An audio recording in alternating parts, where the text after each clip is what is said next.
Hello my dear student, all health channel পক্ষ থেকে আমি মমতা আলামিন। তো আজকে হচ্ছে আমরা তৃতীয় শ্রেণীর বিজ্ঞানের একটা নমুনা প্রশ্ন দিলাম। তোমরা দেখতেই পারছো প্রশ্নটা এখানে। প্রশ্নটা তোমাদের দেওয়া আছে ডিটেলস, এখানে তোমাদের প্রশ্নের ধরনটা কীরকম হবে এখানে কিন্তু সুন্দর করে দেওয়া আছে। তো এখানে ফার্স্টে তোমাদের 1 নম্বরে যে জিনিসটা তোমাদের আসবে, 1 নম্বরে সঠিক উত্তর আসবে।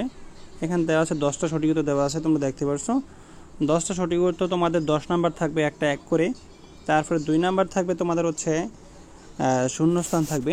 শূন্যস্থান হচ্ছে তোমাদের একটা 2 করে, 5টা 10 নাম্বার। তো এখানে তুমি 5টা অ্যান্সার করতে পারলে 10 নাম্বার পেয়ে যাবে। তারপরে দেখো এরপরে আমাদের দেওয়া হচ্ছে 3 নাম্বার। 3 নাম্বার হচ্ছে সত্য মিথ্যা আছে বা শুদ্ধ অশুদ্ধ যেটা বলা হয়।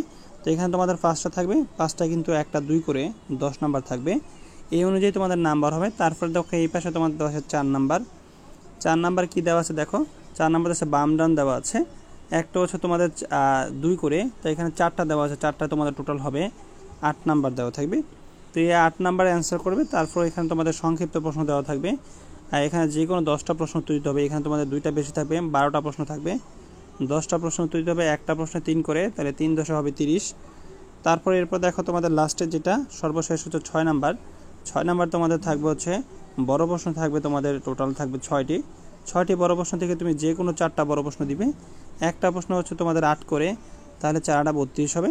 টোটাল এখানে 100 নম্বরের পরীক্ষা। এইভাবে তোমাদের পরীক্ষাটা হবে। তো এটা সম্পূর্ণ ভিডিওটা সবার সাথে শেয়ার করবে যাতে অন্যরাও দেখতে পারে নমুনা প্রশ্নটা কীভাবে প্রশ্ন আসবে।